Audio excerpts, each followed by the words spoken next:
So I was the biggest skeptic about Bitcoin. Let me teach you what I found out that completely changed my mind. Hi, I'm Brian Deckard. I got my start after college in the mortgage industry, and I've done a little bit of everything since, where I'm still the top-rated mortgage loan officer in the country today. I've done everything, including losing everything in a Ponzi scheme in 2009 and having to move out of my nice house into a crappy little apartment and build my way back up to now having a net worth in the 8 figures. I've done everything, including investing in cannabis company startups, owning a mortgage company, flipping dozens of homes, owning both multifamily and single family homes, as well as moved into the stock trading, as well as the cryptocurrency. I've done everything pretty much under the sun, and I wanna share with you guys all what works, what doesn't, and what I've learned on the way. Hey guys, before I get into it, don't forget to subscribe.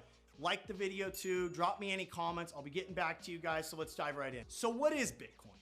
Well, I'm gonna define it for you in the simplest terms that I've come to know. It's a new way of transferring money from one individual to another individual without an intermediary. It's the first cryptocurrency, and it was the first world's blockchain, which allows it to work. What people don't understand is it's not anything. It's not worth anything. What is it, right? Well, what you have to understand is the money you're using now, US dollars, it only works because when I give somebody a $20 bill, they believe that that $20 bill has value to it, and that value is recognized by other parties. Because you forget that up until 1971, the US dollar was backed by gold.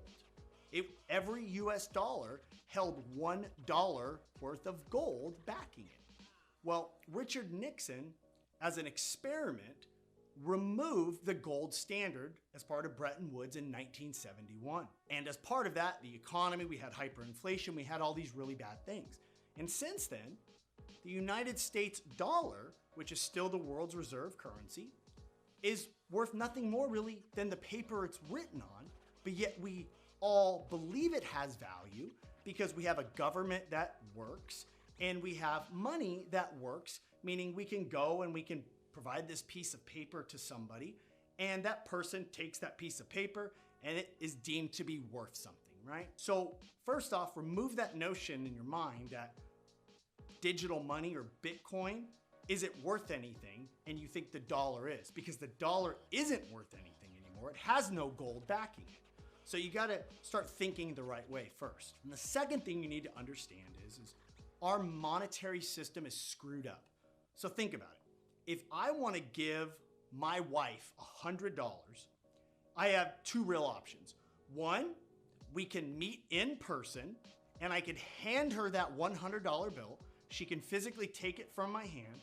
And that really is the only time that somebody's not gonna take a little bit of that money for me transferring it to her. Because otherwise, if I want to transfer her money, I got to go to my bank, and let's say my wife is in Florida and she needs money to pay for something on a wire. I got to go to my bank, fill out a wire form, get charged money by my bank to wire it to her bank in Florida, who is also going to charge her a little bit of money, and then she's going to receive that.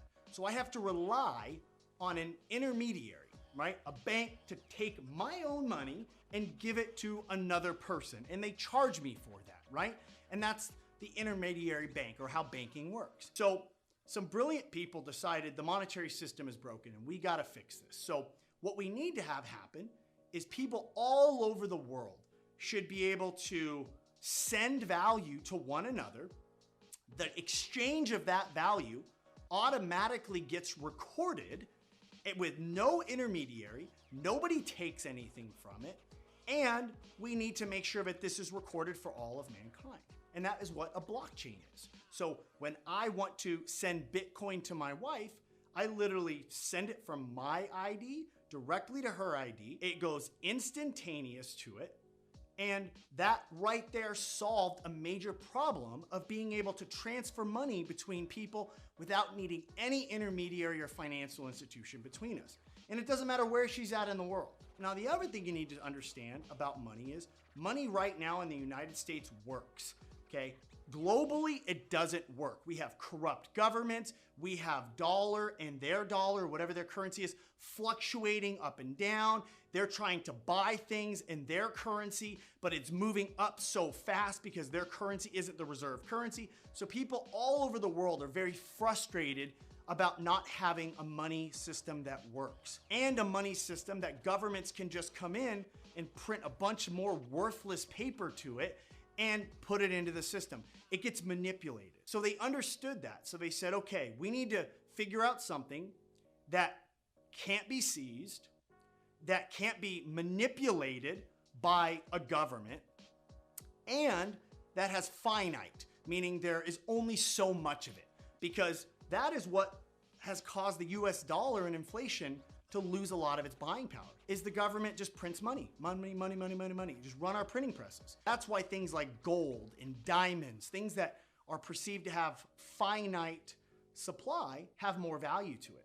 And Bitcoin was created that there was only 21 million coins ever out there. So we knew, as these people were mining them or solving very complex mathematic problems and were initially given to them, that we would solve major problems that the world faced by having computers solve these crazy problems, and there would be a finite value of them. And when those went out, you now have something that has a store of value. I can transfer money with it without needing any intermediary. No government can mess with my money. They can't seize my money. Every transaction gets recorded, and I can do it all over the world with anybody instantaneously. And we can trade with one another because I can say, hey, I'm gonna send you 2 Bitcoin, and they don't have to worry about exchanging that into their currency, which could lose value, having a bank take money from it, right? It is the people's money. And for all the people out there that don't understand the concept of like, oh, it's not worth anything. Well, look at money today. People think, oh, our money's been around forever this way. No, the United States dollar was backed by gold until 1971. So what is that? Not even 50 years that we have our money in, and it's not working, okay? People forget you had the sterling or the pound, right? The British pound. It's because it meant to have a pound of silver is what it was worth. Well, they removed that a long time ago. So all the paper money that we have now is not even backed by anything. So we're seeing a ton of civil unrest now arise, and so people are really starting to take notice. And not to mention that, what's really beautiful about Bitcoin recently, and mind you, I was a big time against this. I didn't own any cryptocurrency until March of 2020. But I actually took the time because I started realizing a lot smarter people than me were buying this.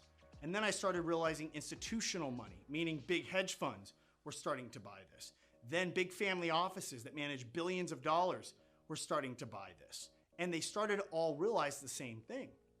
Why do I want to hold my wealth in something that a government can just flood the market with, that is backed by absolutely nothing? So I'm having to work extra hard because every dollar I'm putting in the bank isn't worth as much the next year because the price of everything is going up because of inflation. So not only am I having to work hard to make this money, then once I put it in the bank, it's losing value. So now I have to make money just so it doesn't lose the original investment I put it in. And think about this, that you have a currency that appreciates with time rather than depreciates with time. So imagine that I had put 1 Bitcoin in and Bitcoin appreciated at 6%, but the cost of goods in my country only went up 3%.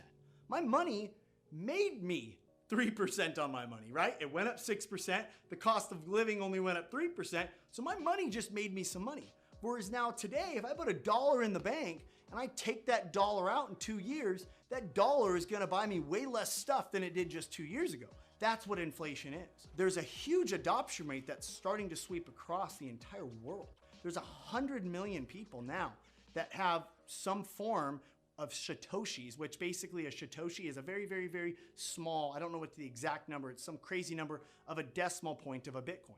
So people have that big misunderstanding, well, I can't own Bitcoin, I don't have $19,000 a coin. Doesn't matter, doesn't matter. It's like saying you can't have US dollars. Well, you don't have to have a $100 bill to own US dollars. No, you can have $1. You could have a quarter, you could have a nickel, you could have a dime. So obtaining and moving into Bitcoin is not this scam. It is a new form of money. And it's a form of money that cannot be manipulated with time. No matter what government wants to do, they can't take that from us. And so I'm not this big, oh, terrible government, but what I am really challenging all of you guys to do is, before you think like, oh, Bitcoin's nonsense, take the time and study it. And you're gonna find out what I found out. That is a new form of money, a store of value, something that can protect your assets from the government watering down your currency, something that is finite in supply, and something that has now, being 10 years into it, is actually still around. It's growing with adoption, and it's far past the point that the government is gonna come in and stop it. So do your research, and I'm here with any questions for you guys. If you guys enjoyed this video and want to learn more videos about all the ways that you can make money in personal finance, don't forget to subscribe to check out all the new videos that'll be coming soon.